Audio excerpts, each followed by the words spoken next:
What's going on, boys and girls? Welcome back to the Eating Shit podcast. Yes, that's the name. And if you guys listened to last week, episode 1, I didn't even have a name for it last week, but that's the name we decided on. So if you haven't listened to episode 1, go back and listen to that one. It's about 90 minutes long. It was like an hour longer than I thought it was going to be.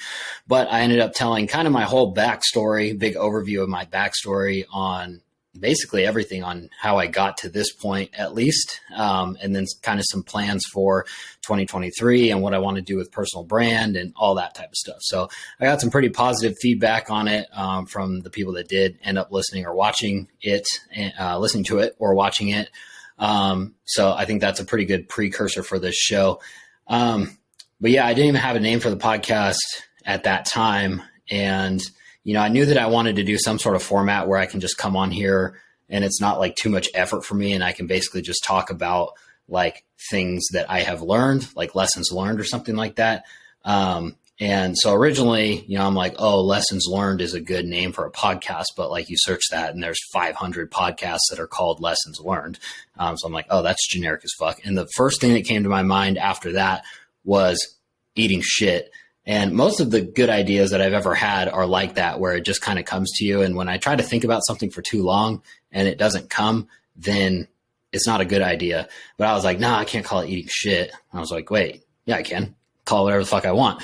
So eating shit is the name, to be changed later maybe, or it'll just be eating shit forever. I don't know. But either way, I think that's kind of a fitting name because like lessons learned, that's usually what it's from. I mean, you can definitely learn lessons from winning too. But more often than not, it is from eating shit. And I don't remember who said it. It may have been Andy Frisella, but I just can't keep all this stuff straight sometimes. But whoever said it, it stuck with me. And they said like, basically entrepreneurship is a game of who can eat shit the longest. And I think that's pretty funny because there's a lot of truth to that, because a lot of stuff in entrepreneurship is about delayed gratification. So it really is a game of who can eat shit for the longest. And, if you guys listen to that episode number 1 with my backstory, that's basically what I've been doing for the last, 12 years now, is like just eating shit, learning lessons, taking those lessons and applying them later so you don't make the same dumbass mistakes 50 times in a row. So, I thought that was a fitting name for the podcast, and, that's how I would describe it too. So, it's a good name for my podcast. So yeah, I definitely want to do lessons learned throughout this stuff. I think I'm also going to do like some wins too. And mostly that's just for me because I'm really, really bad at celebrating wins. So the fact that maybe once a week I have to sit here and actually think about a couple wins and then talk about said wins on the podcast is actually going to be good for me. And it'll be good for you guys too, because, sharing positive things is always good. And you guys can learn from that too, but it'll definitely be more focused on the dumbass mistakes that I make. And then, so you don't have to make the same mistakes that I just went through. And hopefully, I guess not hopefully, like I don't want to keep making dumbass mistakes every week, but it always happens. So there's always lessons learned every single week. So I'll try to keep it relevant for like, literally the previous week, the 5-7 days before this podcast comes out, things that I learned. Or sometimes with real estate, the deals take so long to materialize that you're learning lessons throughout. And that's kind of what I'm going to talk about here today in a second. But first of all, speaking of ideas that you just pop into your head, at Bad Touch, we just dropped some new gloves and 4 new styles over there. And one of them, I shouldn't be laughing, but I'm not laughing at what I'm about to say. I'm just laughing at Bad Touch as a whole. But so Robbie Knievel just died. Some of you guys may have seen that. The real estate guys on this channel are like, who the fuck is that? But that's Evel Knievel's kid, both stuntmen. And one of the gloves that we just dropped, I'll put it on for the people watching YouTube right now, kind of like Evel Knievel themed here. It's kind of like red, white, and blue. It's got the American flag on the middle finger. It's got the American flag on the Bad Touch on the silicone. And I named these the bus jumpers. And that was another example of an idea where, when I name the gloves, I just look at them and kind of like, all right, kind of zone out and like, okay, what's coming to mind first? Like, I know it has to be about Evel Knievel, but how can I come up with a name that's kind of funny and people will get it?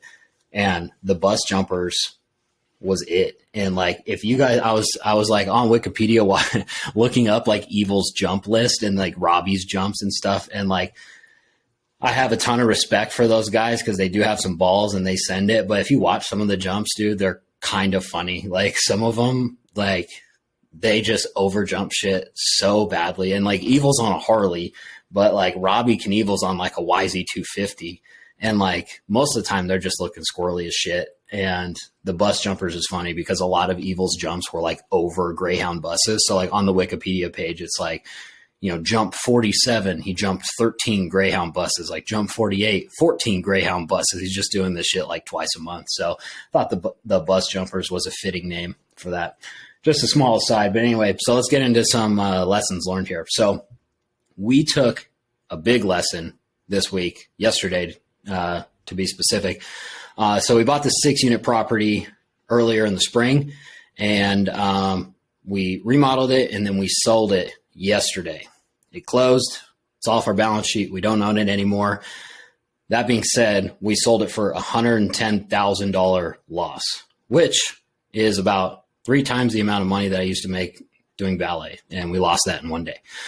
So lots of lessons to be learned on this deal. So hopefully you guys can take a few of these things and go forward with them and like at least think twice if you're thinking about making the same mistakes we made on this. So basically, you know, this was, as most of you guys know, like our bread and butter single family, whether it's flipping or wholesaling. We do have one other multifamily building that was a 4-unit. And then this was, as I said, a 6-unit. So this was kind of our first experience minus that 4-unit of like buying any type of multifamily. So, you know, we basically just treated it as a single family, and which is fine in some aspects and stupid in other ones. Stupid. So it was just like, it was a fine deal. It was on MLS. Wes saw it. Wes locked it up. We paid $825 for it in the spring. It was super under rented. So during due diligence, we were digging into the rents and we're like, damn, I think we can get like $1,100 for these units. Not in a great area of town, all studio units, which was crazy. So like, you know, this was before the market turned. So that was part of the issue here, but definitely some dumb mistakes on our end too, which I'm about to get into. But, you know, just based on our valuation here, it's like, okay, if we can get $1,100 for all 6 of these units, and then this thing is valued at a 5 cap rate, that would put our valuation at $1.2 million. The building's in pretty good shape. It doesn't need all that much work per unit. We just have to like vacate it, spend, you know, 10, 15,000 per unit, get it released, and boom, it's worth $1.2 million for the refi. We can pull all of our money out of the deal, hold it forever, all good. Doesn't really cash flow, but none of the shit here in Northern Nevada really does anyway. Just a good long-term hold. That was the plan. And honestly, that plan would have worked if the market didn't shift. But because the market shifted, that's where we started to realize all of these other mistakes that we made. So it's just one of those deals like when market conditions or the economy or whatever gets bad, like you just have to be really good as an operator. You can't get away with like not being great. I think at this event we were at this week, Gary Harper was there, which we have hired Sharper Business Consulting, one of his companies, to help us out with our business. And one of the quotes I took away from that event, I'll talk about the event in the win section here, but it was, during this downtime that we're coming into, the great will be good and the good will be gone, meaning that like you have to have a great team and you guys will do good. If you just have a good team, you're going to be gone because it's going to be a lot tougher. And we saw that firsthand with this 6-unit. So first mistake that we made was actually buying it like the purchase debt. So we treated this just like a single family. And you guys that have been watching this channel for a long time, or the YouTube channel, you know, you just go back and watch like literally any of the flip videos on the first episode of that project. And I explained how we fund the deals. And typically we're using 100% debt or more. And we have, you know, one lender, whether it's hard money or private money, in first position, and then a second private money lender in second position. So that allows us to take out 100% debt. We don't have to put up any cash to buy the deal. we flip the deal and then we sell it. Both the lenders get paid off. We take the profit. They get their money back plus the return, etc. If you want to learn more about that, go watch any of those videos. I go over it in a little bit more detail. But that's basically how it works. And that's how we did it on this deal as well. So like I said, we paid $825 for it. We raised $550,000 for the first position debt from a private lender. And then we raised another $300,000 in second position from another private money lender. So all in all, we raised $850 for the deal. Like I said, it cost $825, closing costs in there. So at the closing table, we actually got a check back for $18,000 because we borrowed more than we needed to come out of pocket. So total debt on the property was $850 from the start. Now, this works. Like I said, there would have been nothing wrong with this if the market didn't shift and the building was still worth 1.2 and we had easy refi options, all that stuff. But because of what happened, the lesson here is with these bigger multifamily deals, it's much better to go in with an equity partner on the start instead of 100% debt position. Because if we would have had an equity partner for that $300,000 instead of debt for the $300,000 that was in second position, our total debt on the building would have only been $550,000. And then I'm about to talk about refinancing it here in a second, but you can see how, that would have put us in a much better position because our debt would have been much less. We just would have had to given up equity in the deal. So that was first mistake is just, here's a 6 unit. Let's just do what we always do. We didn't really consider bringing in an equity partner for it because we didn't think we needed it because we had the private money contacts to buy it with straight debt. Second lesson that we learned on this one was actually leasing the building after we were rehabbing the units. From the start, we hired a property manager and, she's fine. She does some of our other stuff too. But, we hired her off the jump. And what we should have done is lease the building up ourselves and then fucking hired her, because that would have allowed us to have more control over who the tenants are, and then also get it filled much faster, because we're obviously going to put a lot more effort into filling up the building faster than just like, a regular property manager would. So it's not that she wasn't trying, like it was advertised and everything, but it just took fucking forever to get this thing leased up, which then double fucked us later, because now we were much, much later in the market cycle when we were finally ready to sell this thing, when we could have seen the writing on the wall, had the building completely leased, and then had it for sale, in the midsummer or something like that, instead of like, I don't know, when we listed it, October or something like that, like way, way later when the market conditions have already totally deteriorated. So in the future, when we do this again, we're definitely going to handle the leasing in-house. And then once the thing is totally leased up, then we'll pass it off to the property manager for the ongoing management of the building. Kind of in that same realm, stretching on the rents for a studio. And I haven't really thought about this for any other type of unit, but definitely for like a studio unit that's in not a great area of town. We were trying to stretch on the rents, get total top of market. And we're doing that because the higher the rents you get, the higher your valuation is going to be when you go to refi. And we wanted the highest possible so we could get the most debt on the property to, pay off those first two mortgages. But what we learned on this, I don't know if this is probably just, people who rent studios in general, but we had like the trifecta of fuckery here. We had studios not in a great area, and top of market rents for studios. And you would think that it would work the opposite way of this, but what really ends up happening, it seems like, is like these are people who are desperate to find a place. And like, if they're willing to live in not a great area in like a 300 square foot studio and pay the absolute top of market for that type of unit, they're people who have no other options for renting, really. So, that trifecta gets you not great tenants, even if you are like doing a proper job screening them and all that stuff.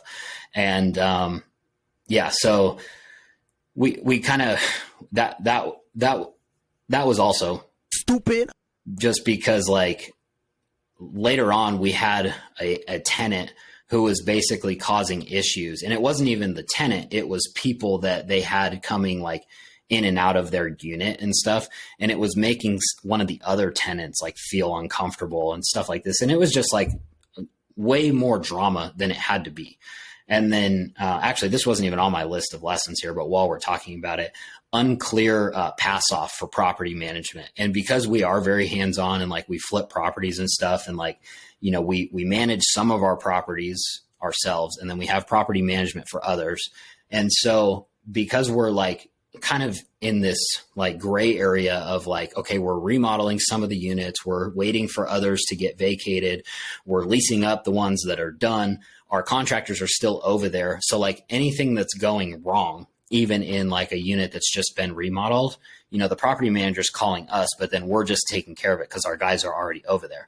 But even after the building was, you know, finished with the remodel, this is just our bad for not communicating with the property manager enough. You know, she is just calling us and saying like, hey, unit whatever has an issue. Well, and I'm like, why the fuck are you calling me? Like, we're paying you to take care of these issues, but it's not her fault because she doesn't know, because for the last few months, that's exactly how we've been treating it because our guys were already over there.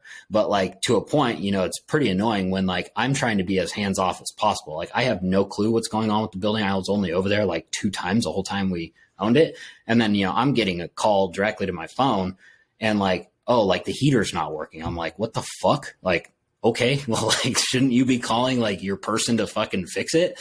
Because that's what's really annoying about it, is because like, you know, you're paying your property manager a percentage, and then they're at this point, they're just playing telephone. You know, tenant calls them and then they call me, and now I'm supposed to like coordinate the contractor to go fix it. And it's like, no, if I wanted that, I wouldn't be paying the fucking property manager. You know, I would just have the tenant call me directly. Like, you know, playing telephone is not worth 8 or 10% of the rents or whatever. So again, like, not their fault. It was just our fault for not being like, all right, like you handle everything from here on out. If there's a major issue, call, but like for anything that's under $1,000, just take care of it. It's already approved. That's how it should have been. That's how it will be in the future. So we talked about stretching on rents. Then, you know, later on, something that we learned the hard way was our refinance options. And this was twofold. It was one, due to the market shifting with interest rates going way up, and 2, just the type of product that it was. It was a 6 unit. So basically, you know, 4 units and under, you can get residential financing on it. And then I don't know what the cutoff is for like Fannie small balance or whatever, all that, the larger multifamily, you know, lending options are. But a 6 unit is kind of right in between, where, you know, there's not that many good options for finance or at least refinancing these things. And especially with the market shifting, we are really our only option for refinancing this thing was a DSCR loan, which stands for debt service coverage ratio. So how they calculate that, you know, they're looking at what the building pulls in for rents. So just for round numbers, say it pulls in $6,000 a month for rents. And then they have their ratio on what the payment can be. So if it's like 1.25, basically like that 6,000 has to be 125% of whatever the payment is. So now if your payment can only be $4,500 a month, because the rates went up so fucking high when we had this thing, you can see how the loan amount to get that $4,500 a month payment at 7% is so much smaller than a $4,500 payment at 5%, like it was a few months ago. So when we go to refinance it, you know, basically everyone's telling us the same thing, is like, if you, like, we had other options that were basically hard money where you're paying a ton of points and super high interest, and it's only like a 2-year term, which is really just kicking our problem down the road at that point. But for any type of long-term debt that we could find, it was like, we were going to be getting a 50% loan to value on that thing. So if it was worth, you know, say $1 million, they're only going to loan us what was, you know, 500,000 because of that DSCR. Obviously that's not going to work because we owe 850 on it. So I think the highest we saw was like 550. So it was enough to pay off the first, not enough to pay off the second. So we still could have done that. It's still an option, but then we would have had to come out of pocket that extra 300 grand just to pay off that second position note holder. So again, or at this point, find an equity partner. But now it's not a great deal for someone that wants to bring that money and then have ownership in it, because they're not getting a whole lot of upside right off the bat. We're asking them like, hey, give us 300 grand and you'll own the part of this building that's also worth, 300 grand for the percentage that they own it. So not a great pitch there. Not a whole lot of people would have been interested in that if we went down that road, but we probably could have pulled that off too. We probably could have pulled off, just coming out of pocket and holding it. But it's like, at this point, it's like, for what? Like, we're going to fucking, basically spend all this money just to hang on to this building because we made a couple mistakes here. And, hopefully that it turns around. It'll turn around eventually if you hold it long enough. But it's like, do we want to come out of pocket and sink that much operating capital in this building just to hang on to it? And we're stuck with a 6 unit that doesn't even cash flow anyway. No, that's not a great option. And then, so option number 3 is sell the thing at a loss. And so we did a lot of thinking about it because that's kind of a tough pill to swallow. Honestly, the $110,000 loss, or 120, whatever it's going to be when the final accounting is in, that wasn't even on the table. We were like, man, do we want to sell this thing at a break even and blah, blah, blah? Because at this point, we're thinking that the thing is still worth 1.2. We have about 200,000 in profit on this deal at that sale price, blah, blah, blah. And it's like, to me, if we could sell it for 1.2, it's a no brainer. Like, yeah, it's a nice building. I want to hang on to it forever, but fuck, if we can flip this thing for 200 grand, like, we should definitely just do that. And then we don't have to worry about this refi thing. So that's why we're like, all right, let's just sell it. But then we started realizing all these other issues that I just told you guys about when we listed it. And then, so that becomes like basically the last mistake here was we got caught chasing the market down. That's like a buzz term that everyone uses, but that's exactly what we did here. We listed it for 1.2. And if you guys know, Northern Nevada, or really just, I guess, the whole real estate market in general has been super, super hot for the last few years. And especially multifamily in Northern Nevada has just been crazy. Like, the cap rates have been getting so compressed. Things were selling at crazy prices. I saw stuff getting listed at like a 3 cap rate, and it was on the pro forma. It wasn't even on the actual rents. And it was just like, wow. So, at 1.2, we were asking for a 5 cap rate on the actuals. And, so to me, it was like, yeah, fuck, that thing will sell. No problem. Like, it's a nice building, just as remodeled. I think at that time we were waiting on one more unit to get leased. So it was basically going to be leased up when we sold it. And, it was just like no action in the market. And so then you price cut, and then no action in the market. And all this time, there was a lot of other multifamily owners in the same position as us. And all of a sudden, when there used to be literally no active inventory for multifamily in Northern Nevada, before we knew it, there's 40 active listings for multifamily, and there's nothing in contract. All of them are active and just sitting there. We're like, fuck, like, this sucks. And then you keep seeing things like, oh, that's like a little bit better deal than us. Here's a new one that's a little bit better deal than us. And, I don't know the specifics, obviously, on all these deals. So I don't know if they're in the same position as us, or, maybe these are long-term owners where they're like, yeah, whatever, like, I'll sell it for a 6 cap. Like, that's still a good deal. I've, had my fun with it, made my money. That's fine. So then you can see how, you price cut, and then you're just chasing the market down. And it is a little bit different, a lot different. The buyer for this type of product is obviously an investor. It's not like a homeowner. So investors are always trying to get deals. And, when you're farther along in your investment career than we are, and especially like with flipping and stuff, totally different, active income versus passive. Most people that are buying multifamily are not in the position where it's like, we got to buy. And like, that's kind of how we are with flipping and wholesaling. It's like, we have to do deals because we have overhead for the business. Most people that buy multifamily, especially like this small, like a 6 unit, they don't really have to fucking buy. So they're just like, people know, investors know, like, fuck, if I just wait, I'm going to get a better deal on something in a month. If I just wait. So we had a ton of inquiries on it, but no one will pull the trigger on anything. So we end up just like chasing it down. And then finally, we'd been talking to this agent that, they had submitted an offer before. and it was low, but it was higher than what we ended up accepting for them from the same buyer ultimately. But at the time, you know, again, this is part of chasing the market down. Like, we're like, fuck, we're not going to take, you know, $975 for this thing. Like, no way, we're not giving it away. And then we end up selling it for $875, like, you know, 6 weeks later to the same people. But, you know, these people, I had the feeling that like, there's no way it would have closed at that $975. They would have beat us up in escrow down to $875 anyway. So, it's all good. And yeah, so we end up just chasing down.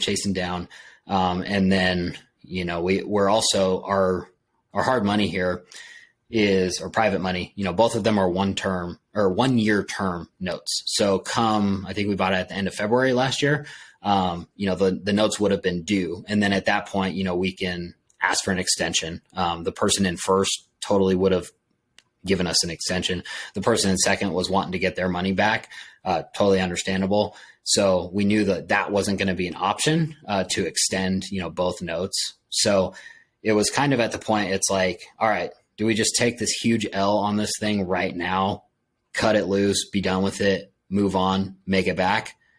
Or do we like keep potentially chasing the market down even farther? And now 6 weeks from now, we are even on tighter timelines and we're still looking at like an $875 offer because any potential buyer here wants to get a deal, like regardless of what the list price is, they're always going to be offering underneath.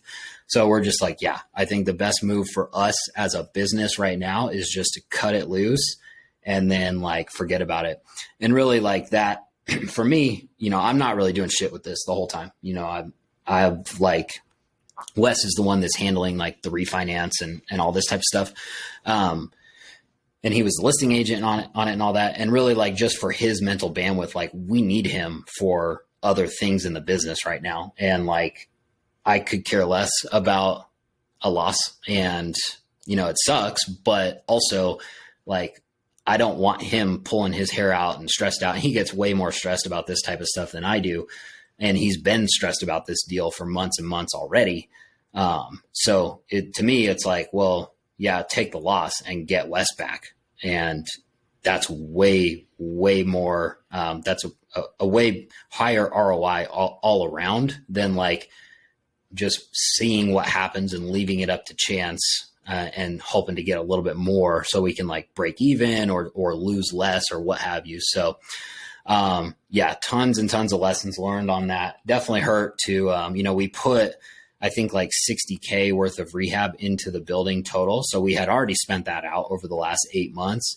And then I had to go fucking cut a check for $53,000 and bring it to closing to sell the deal. So it's funny when you flip, you know, usually we're getting our rehab money back that we've put into the property plus all of the profit.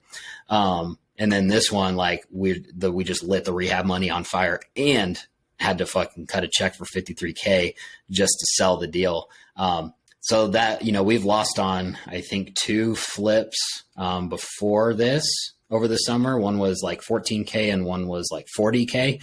But in both of those deals, that was less than the rehab that we had spent out. So like on the books, it is a $40K loss, like it's minus $40K profit. But when we sold that house, we still got a check back for $20K because we had spent $60 on the rehab there as well, if that makes sense. Hopefully you guys can follow that. So it still hurts because we lit $40K on fire, but at least like we increased our cash position by selling it. With this one, it's like we lit the $60K on fire and then minus $53K of our cash position just to get it off the balance sheet. But it's all good. You know, so we took a huge L there, but you know, it also does feel pretty good to like make our investors whole because we've never had to do that before, you know, while the market's been good and whatnot. So we're on loser number 3 here. And we really only have one more to sell and it's already in contract and we make money on that one. So knock on wood that this is the last one.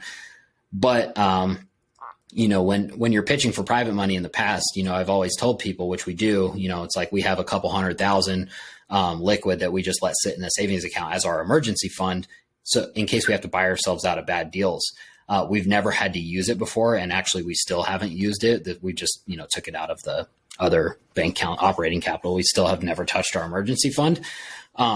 But it does feel good to a point, that it doesn't feel good to lose $100,000, but it does feel good to like do what you say you're going to do and like make your investors whole, regardless of what happened on the deal. Like easily, they're definitely, I could see some people like going and begging to the investors, like, I'll get you your capital back, but like we lost money on this deal. Like, can we cut a deal? Like, but everyone was made whole and like we lost, and that's part of it. So good education. Hopefully you guys can get some stuff out of that, so you don't make the same dumbass mistakes if you are buying a deal like that in the future. So real quick, wins for the week. We got not this last week, but the week before that, first week of the year. We got 3 contracts that week, and then 1 this week, and then probably 1 tomorrow, which I guess would still count for this week. We count Monday to Sunday when we're doing KPIs and stuff. So super good start. It's still fucking hard to sell these deals as far as like wholesaling and stuff. So we've got some ideas on how to process these, but how the last like 2 months have been, that's a great thing for us to start the year with 5 contracts right off the bat. Our goal, I'll do a whole episode on our goals, but basically in short, our goal is to do 80 deals this year, all wholesale. So we do need to be getting, more than 1 contract a week on average. So it's good to start with 5 in 2 weeks for sure. Kyle, our acquisition manager, he's been fucking busting his ass, and it's just been like, it's been tough for him too, because, it's weird deal after weird deal. And then we get a deal locked up and it's fucking drama with the seller, and the fucking seller's lying to us, and just, yeah, it's been a struggle with more ways than one, that's for sure. So super pumped for him, and he's doing a great job for us anyway. Win number 2, we went down to the Wealthy Investor event, which used to be Future Flipper. They just rebranded. That's Ryan Pineda's mastermind that we're a part of. We're in his all-star program, he calls it. So they have quarterly events down there, and that's always like, that's one of my favorite things. I never really take time off or never travel or anything, but since we've been going to more events this year, I kind of feel like I have gotten to take vacations and travel and stuff, because that's kind of how I look at it. I try really to work as little as possible when I'm there and just like actually soak it in and stuff. And I just did a vlog on that too. If you guys are listening to this right when it drops, it's not up yet. It'll be up sometime next week. But you can check back on the YouTube channel, because I did vlog and I gave like a more in-depth on a review on the channel and all that. And in that vlog, I went in depth on like 75 hard program and stuff and challenges that comes with that. So if you're interested in that shit, go watch the vlog.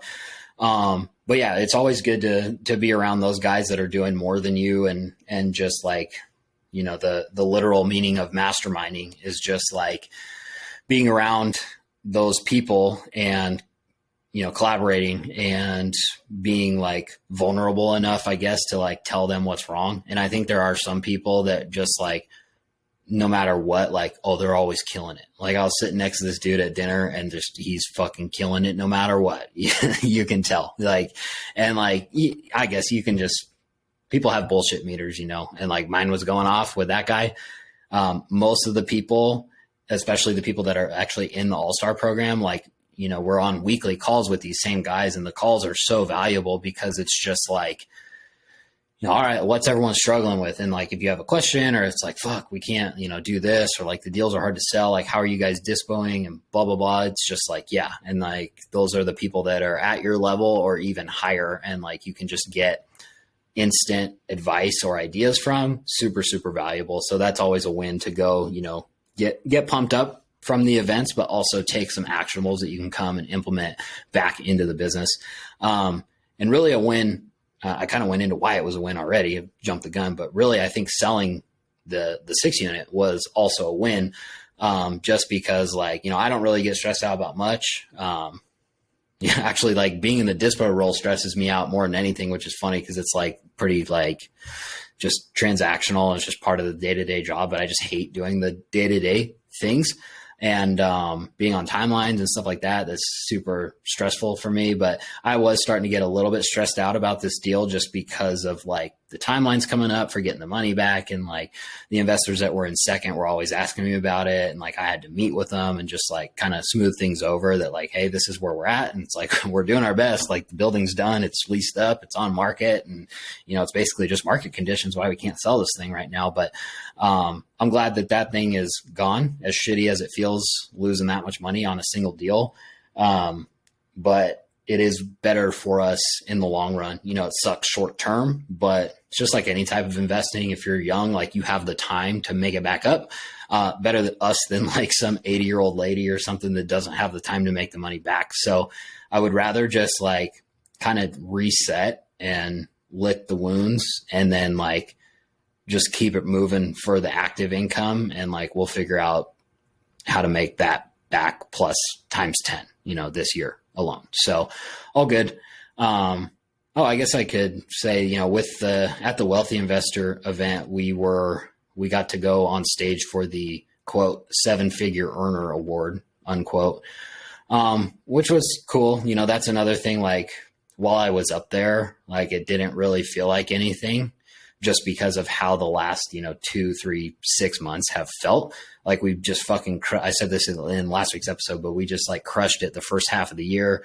Market shifted, had to change the entire business model, trading out all these, or the couple of losses. And now this one for 2023, just like basically trading water and burning cash to get rid of this stuff. And, they judge that award off of your gross profit, not the net profit in the business. So we did $1 million gross last year. And, it didn't feel like anything being up there, but at the same time, it's like, yeah, well, that is the first time that we've done $1 million gross profit in the business. And, so it is something to celebrate. And, there's 1,000 people at the event. And there's only 30 people up there on stage that did it. So, it is definitely something to celebrate. And that's one of those things. There's a really good book you guys should read called The Gap and the Gain. That's kind of about this mindset that I really, really struggle with. And it's about that mindset of like always wanting more. And like, once you get something, you just like, don't fucking care. You're just like, yeah, whatever. All right, next thing. And like, it helps in some ways and it hurts in others because it helps you like keep striving for more, but it hurts because like you never celebrate and you never take in those wins and stuff like that. So, that was being up there and not feeling anything and not really feeling like you should be up there, is a big example of that. And, with this year's goals, like our goal is 2 million gross, 1 million net. And, I'm already thinking about that. So I'm like, I don't fucking care about 1 million gross. Like I want to do 2 million net this year, but we've never done 1 million gross before. We're figuring our shit out. We're building this thing into a real business. So, it is something to celebrate, even though I didn't celebrate it in the moment. I'll just mention it here so the world can hear it. I think that's probably good for this episode. I don't want to make these super fucking long every week. Even this is probably a little bit too long for what this is, but we had a lot of lessons on that 6 unit that I thought you guys should know about. So, thanks for listening. Thanks for watching. I will be back next week with another podcast. And then, in the meantime, make sure to subscribe here, leave a 5-star rating if you're listening to this on the podcast, because that helps it, grow through the rankings and all that. If you're on YouTube, make sure to subscribe, smash the like button, and then be on the lookout for some of the vlogs coming up. And I will see you guys on the next one.